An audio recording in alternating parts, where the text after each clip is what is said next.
it tells you not merely what to do, but also what to leave undone. The positive precepts are charms, the negative precepts are taboos. In fact, the whole doctrine of taboo, or at all events a large part of it, would seem to be only a special application of sympathetic magic, with its two great laws of similarity and contact. Though these laws are certainly not formulated in so many words, nor even conceived in the abstract by the savage, they are nevertheless implicitly believed by him to regulate the course of nature quite independently of human will. He thinks that if he acts in a certain way, certain consequences will inevitably follow in virtue of one or other of these laws, and if the consequences of a particular act appear to him likely to prove disagreeable or dangerous, he is naturally careful not to act in that way, lest he should incur them. In other words, he abstains from doing that which, in accordance with his mistaken notions of cause and effect, he falsely believes would injure him. In short, he subjects himself to a taboo. Thus taboo is so far a negative application of practical magic. Positive magic or sorcery says, "Do this in order that so and so may happen." Negative magic or taboo says, "Do not do this lest so and so should happen." The aim of positive magic or sorcery is to produce a desired event. The aim of negative magic or taboo is to avoid an undesirable one. But both consequences, the desirable and the undesirable, are supposed to be brought about in accordance with the laws of similarity and contact. And just as the desired consequence is not really effected by the observance of a magical ceremony, so the dreaded consequence does not really result from the violation of a taboo. If the supposed evil necessarily followed a breach of taboo, the taboo would not be a taboo, but a precept of morality or common sense. It is not a taboo to say, "Do not put your hands in the fire"; it is a rule of common sense, because the forbidden action entails a real, not an imaginary evil. In short, those negative precepts which we call taboo are just as vain and futile as those positive precepts which we call sorcery. The two things are merely opposite sides or poles of one great disastrous fallacy, a mistaken conception of the association of ideas.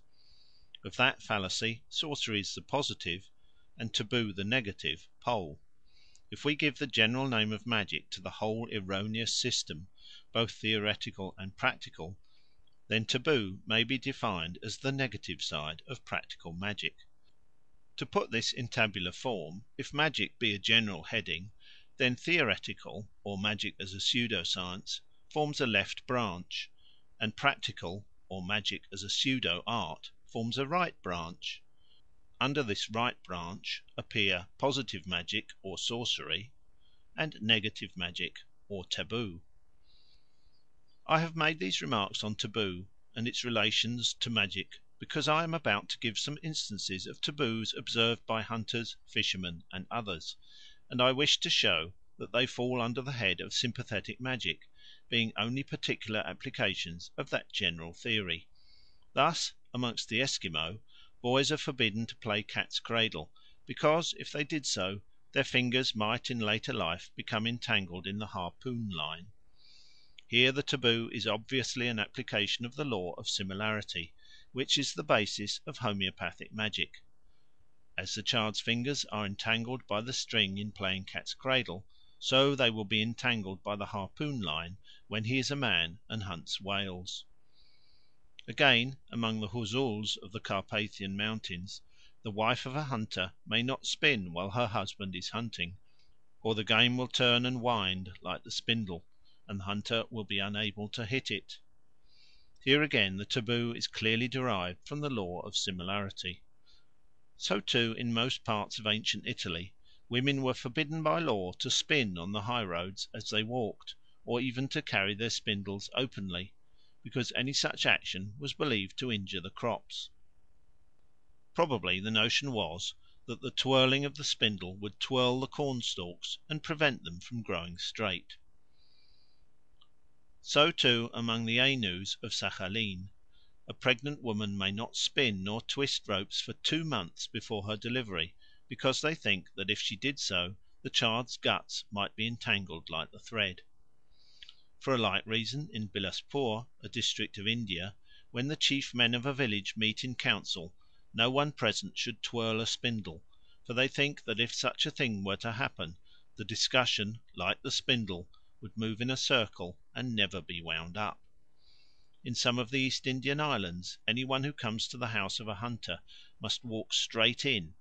He may not loiter at the door, for were he to do so, the game would in like manner stop in front of the hunter's snares and then turn back, instead of being caught in the trap. For a similar reason it is a rule with the Torajas of Central Celebes that no one may stand or loiter on the ladder of a house where there is a pregnant woman, for such delay would retard the birth of the child. And in various parts of Sumatra a woman herself in these circumstances is forbidden to stand at the door or on the top rung of the house ladder, under pain of suffering hard labour for her imprudence in neglecting so elementary a precaution. Malays engaged in the search for camphor eat their food dry, and take care not to pound their salt fine. The reason is that the camphor occurs in the form of small grains deposited in the cracks of the trunk of the camphor tree.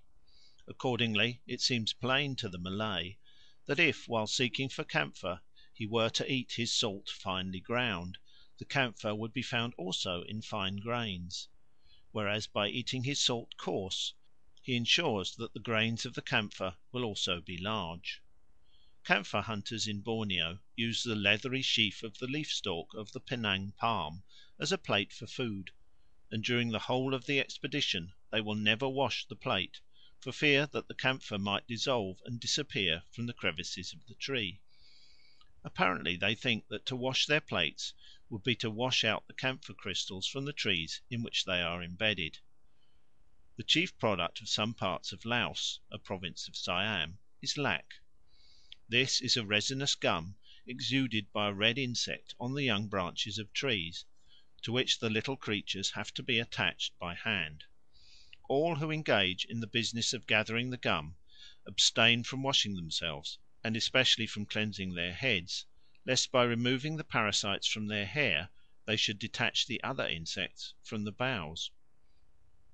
Again, a Blackfoot Indian who has set a trap for eagles and is watching it will not eat rosebuds on any account, for he argues that if he did so, and an eagle alighted near the trap, the rosebuds in his own stomach would make the bird itch, with the result that instead of swallowing the bait the eagle would merely sit and scratch himself. Following this train of thought, the eagle hunter also refrains from using an awl when he is looking after his snares, for surely if he were to scratch with an awl the eagles would scratch him. The same disastrous consequence would follow if his wives and children at home used an awl while he is out after eagles, and accordingly they are forbidden to handle the tool in his absence for fear of putting him in bodily danger. Among the taboos observed by savages none perhaps are more numerous or important than the prohibitions to eat certain foods, and of such prohibitions many are demonstrably derived from the law of similarity, and are accordingly examples of negative magic.